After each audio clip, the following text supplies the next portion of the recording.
Silent ready 5 second start. महोदय, किसी देश के विकास, नियोजन और नीति निर्माण के लिए जनगणना बहुत महत्वपूर्ण है। यह जनसंख्या की सटीक गणना प्रदान करती है, जिससे सरकारों को जनसांख्यिकीय रुझान, आय वितरण और जनसंख्या वृद्धि को समझने में मदद मिलती है।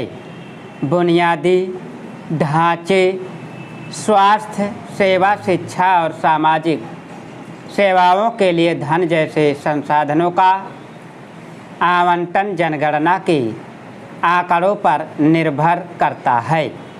जनगणना के आंकड़े आर्थिक विकास क्षेत्र की पहचान करने, व्यावसायिक निवेश निर्णय तैयार करने और श्रम बाजार की गतिशीलता को समझने में मदद करते हैं। इसके अलावा यह गरीबी और अभाव वाले क्षेत्रों की पहचान करने, स्वास्थ्य सेवा और स्वच्छता जैसी बुनियादी सेवाओं तक पहुंच जैसी सामाजिक कल्याण गतिविधियों को डिजाइन करने में मदद करता है।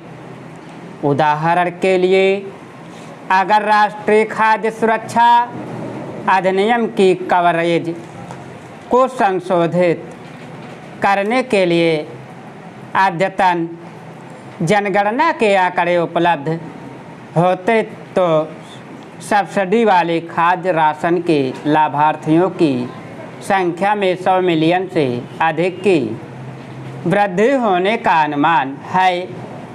आवास और शहरी विकास, बिजली और पानी जैसी उपयोगिता सेवाओं और परिवहन प्रणालियों को विकसित करने के लिए डाटा मार्गदर्शन करता है।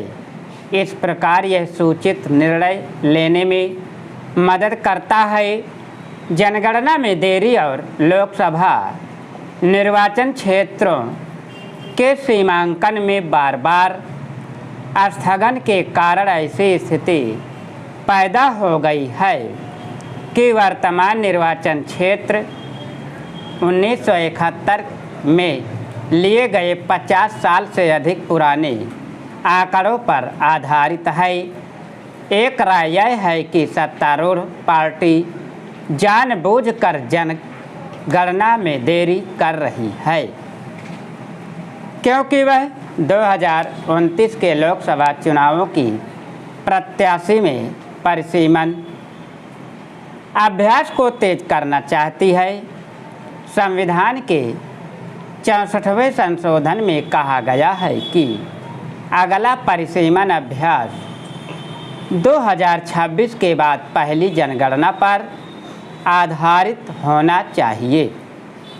यदि अगली जनगणना उससे पहले होती है तो परिसीमन को अगली जनगणना के बाद यानी 2030 के दशक में किसी समय तक इंतजार करना होगा। सत्ता प्राप्ति के लिए आज के दौर में राजनीति का गिरता स्तर अत्यंत चिंताजनक और दुर्भाग्यपूर्ण है।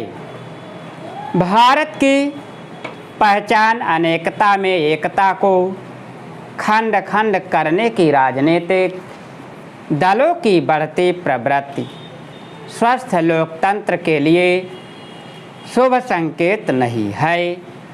सामाजिक तानाबाना को छिन्न भिन्न करने के लिए जिस तरह जातिगत वैमनस्यता को हवा दी जा रही है, उसकी जितनी भी निंदा की जाए वह कम है। बिहार के नेवादा जिले में दलितों के घरों में आगजनी की घटना पर सत्ता और विपक्ष का आरोप प्रत्यारोप देश को गुमराह करने वाला है, कहा जा रहा है। स्टॉप।